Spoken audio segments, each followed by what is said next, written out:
got a news story for you. I'd like to welcome my next guest in, Alan Gianfrancesco, better known as Alan Francis in the industry, reupholstering probably to the stars, if you will. A bit to the stars, yes. A bit to the stars, and you have got a very interesting story about someone of some notoriety here in New England that you are doing some work on. So why don't we tell folks about your involvement with the Lizzie Borden house? I got a phone call about a year ago from the folks that run the Lizzie Borden house, and they needed someone to do the antique restoration on all their upholstered antiques. So I went and had a little meeting with them, and we started on the project, taking a couple of pieces out at a time. Of course, because it's a bed and breakfast, they couldn't very well empty everything into my store and have it sit there forever.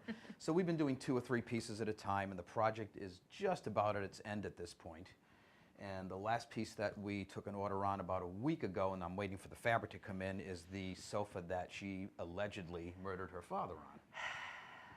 The state of the sofa, are the stains out? I mean, what's the state of it? It's been reupholstered after the fact, so there's really nothing, there's no DNA to be had in that piece, I don't think, but we'll find out when we crack it open.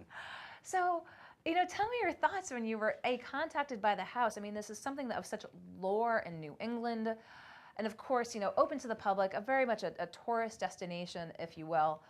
But I mean, you knew you were up for the challenge. I mean, how do you reupholster it to look just like it did? Do you tweak it slightly? I mean, how does one go about this process? Well, very interesting, because the murders were the first crime scene photos ever taken in the United States. So there were never photos done before. So we went back and looked at those pictures and tried to reproduce fabrics as closely as we possibly could to what was there. Now, Mr. Borden owned a furniture store, and he was considered to be kind of a tightwad. So whatever didn't sell in his furniture store, he brought home. So nothing matched. As a decorator, I'm used to going in and making everything look right with everything else. But you've got a hodgepodge to begin with. And the hodgepodge just continued because we didn't coordinate. We tried to get it to look like it did back in 1892 when the murders happened. So is this, again, in your history of of your work, is this one of the more interesting projects you've worked on? Oh, definitely. But you've got others, I'm sure, you can tell. Well, we've got a lot of others. We are in business for 70 years this year. My father started the business in 1948. So we've done a lot of interesting work for a lot of different clients. We've got a client list of probably about 3,000 people at this point. Oh my goodness. But it's not, sometimes you don't see people for 20 years.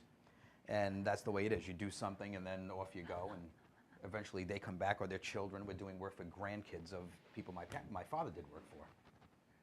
So Well, it's been interesting. It's, to get this and have to go through the reupholstery process, talk with us a little bit about it. I mean, it's such a trade, and, as someone who might bring something in and have some ideas and then see the final product. Right. How many folks are working there? What's the approach to, let's talk about this settee? First of all, my staff. I've got 3 great people that work for me. My head upholsterer, Ryan, who does all the real fine work and has been doing most of this project, has been with me for 20 years. And in terms of his workmanship, I'll put him up against anyone in the business. He's really fantastic. Teresa and Phil also have been with me for quite a while, and they're really great employees. They do a wonderful, wonderful job. To the point where I can hand off fabrics and just walk away, and they do the project, and I don't worry about the outcome because they're that good. But with pieces that date back as far as these go, and they're all around 1860, 1870 in that era, they're a mess.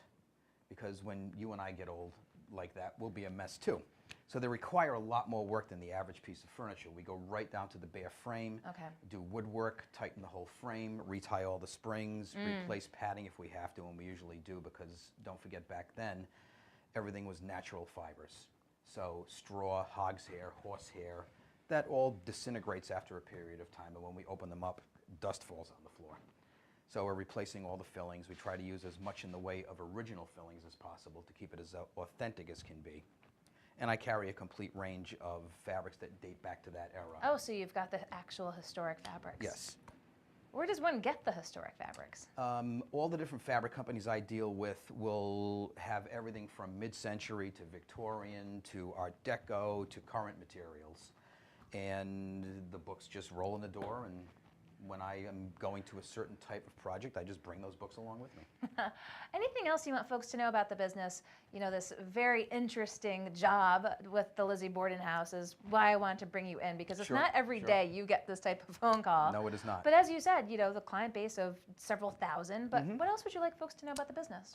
We do anything for the home and fabric. Window treatments, carpeting, slipcovers, bedspreads, wallpaper, paint consultation, design consultation, wall-to-wall carpeting, area rugs. Anything that can be done in fabric, we do it. Commercial, residential. I do all the upholstery work for Miriam Hospital. So we've got some pretty good commercial accounts as well. And the commercial accounts are no fun, though. Working for people in their homes, the satisfaction, the attention to detail, those are the projects that I really enjoy. Well, I appreciate you taking the time to come in. We'll provide some pictures for you of this project if you come back to GoLocalProv.com to check it out this weekend. Alan Gianfrancesco, better known as Alan Francis, I appreciate your taking the time to come in. I'll let you go around the corner. All right, Kate. Okay, thanks so much, Alan. Take care. That just about wraps up another day here in the Navigant Credit Union Broadcast Center. We started off at 2 with the Alex and Ani Lounge, had live music, Molly O'Brien at 3 o'clock, 4 o'clock, news and politics. We'll have plenty more for you on GoLocalProv.com over the weekend. Check us out on Facebook as well.